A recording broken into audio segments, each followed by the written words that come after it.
इस औरत मार्च में औरतों के साथ होने वाली ज्यादती की हम भरपूर मजम्मत करते हैं और आला हुकाम से अपील करते हैं कि प्लीज़ इस वारदात की रोकथाम के लिए कुछ खास किया जाए।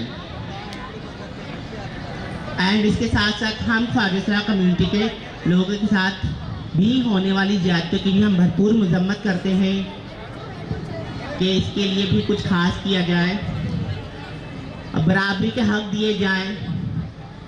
हम भी इंसान हैं, हमें क्यों इंसान नहीं समझा जाता? I don't know why you don't understand you all.